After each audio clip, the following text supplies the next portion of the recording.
So hey friends, welcome back to my YouTube channel लवियर। तो आज मैं आ गया हूँ हु विन्स रोमेंस क्लब का पार्ट 8 लेकर। और अगर आपने इसके प्रीवियस पार्ट्स नहीं देखे तो आई बटन पे लिंक आ रही होगी, आप जाकर पहले उन्हें देख लीजिए। Moving on to the video. तो जैसा कि हमने पिछले पार्ट में देखा था कि परमैन अपने रोबोट के साथ डांस प्रैक्टिस कर रहा होता है, पर उस टाइम पर पाको वहाँ पे आ जाती है और पाको उन दोनों को देखकर बहुत ज़्यादा हंसने लगती है। एंड मित्सु डांस करते हुए रोबोट को सुमीरे समझने लगता है एंड वो उसे किस करने वाला ही होता है कि तभी पाको वहाँ आ जाती है और रोबोट के साथ अपनी प्लेस स्विच कर लेती है, जिससे परमैन पाको को किस कर लेता है।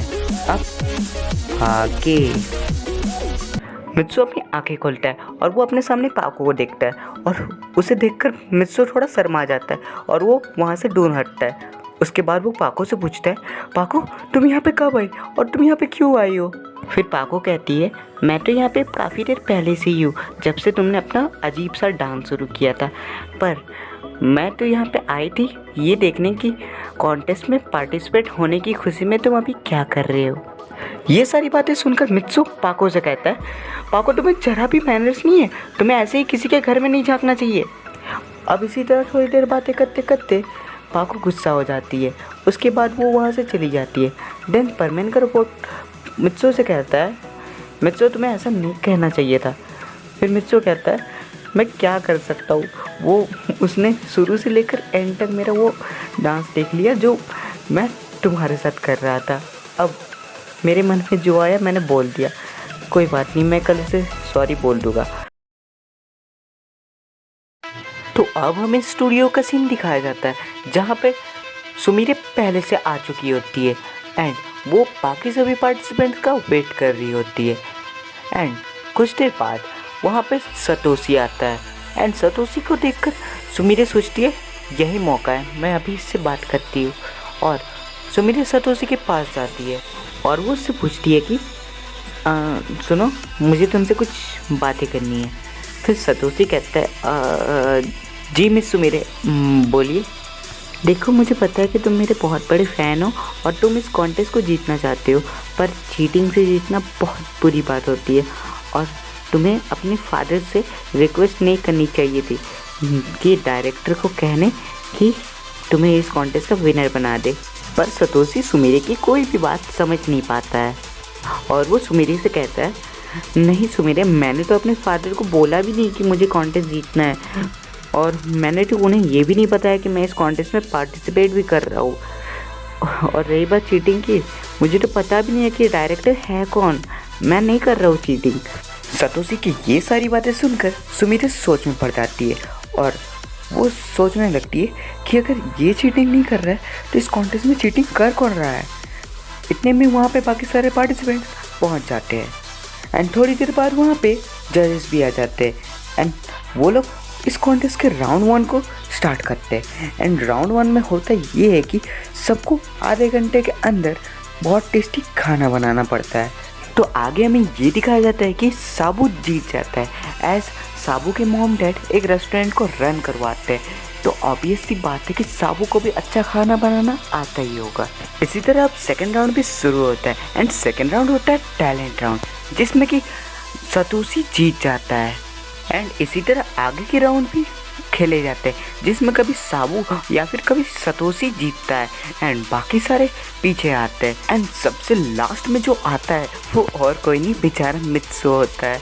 अब सभी राउंड्स कंप्लीट हो चुके थे तो जजेस डिसाइड कर रहे थे कि किसे विनर बना जाए, साबू में और सतोशी में से। तभी वहाँ पे डायरेक्टर आता है और डायरेक्टर कहता है कि मुझे आप लोगों से कुछ बात करनी है। दूसरी तरफ सुमीरे सोच रही होती है कि अगर इस कॉन्टेस्ट में कोई चीटिंग नहीं भी करता तो भी मित्सु हारता ही। और सभी पार्टिसिपेंट थोड़े डरे हुए होते हैं और मित्सु सोच रहा होता है कि अब तो मेरा कोई चांस ही नहीं रहा और वो बहुत ज़्यादा उदास हो गया था। फिर तभी जजेस कहते हैं कि हमने अपना विनर डिसाइड कर लिया। और ये सुनते ही सभी पार्टिसिपेंट सीरियस हो जाते हैं और टेंशन में होते हैं कि अब कौन जीतेगा। तभी जजेस कहते हैं कि जो इस कॉन्टेस्ट का विनर है उसका नाम है हारुजो। एंड सब लोग ये सुनकर बहुत ज़्यादा शॉक हो जाते हैं क्योंकि हारुज़ो ने उतना अच्छा परफॉर्म नहीं किया था इस पूरे कॉन्टेस्ट में, फिर भी उसे विनर कैसे बना दिया।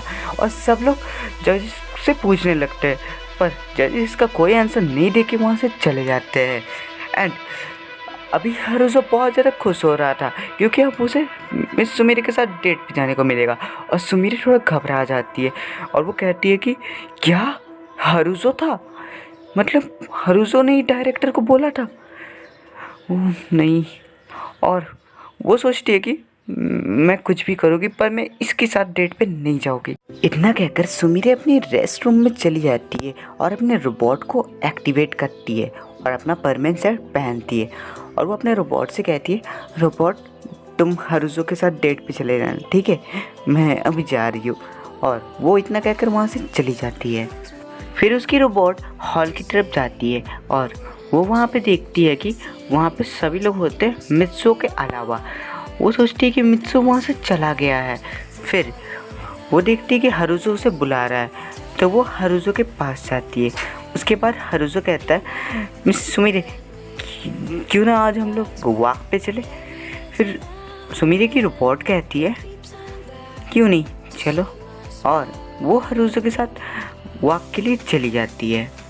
दूसरी तरफ हमें दिखाया जाता है कि मित्सो यानी कि परमैन अभी एक झूले में बैठकर सोच रहा होता है कि यार मेरे अंदर कोई टैलेंट है ही नहीं, यार मुझे कोई पसंद नहीं करता। और वो बहुत ज़्यादा दुखी हो रहा होता है। एंड तभी उसके कंधों पे कोई हाथ रखता है। जब परमैन अपना सिर उठाता है तब वो देखता है कि वो और कोई नहीं बल्कि पाको होती है। फिर पाको कहती है, क्या हो गया तुम्हें परमैन, तुम इतने उदास क्यों बैठे हो?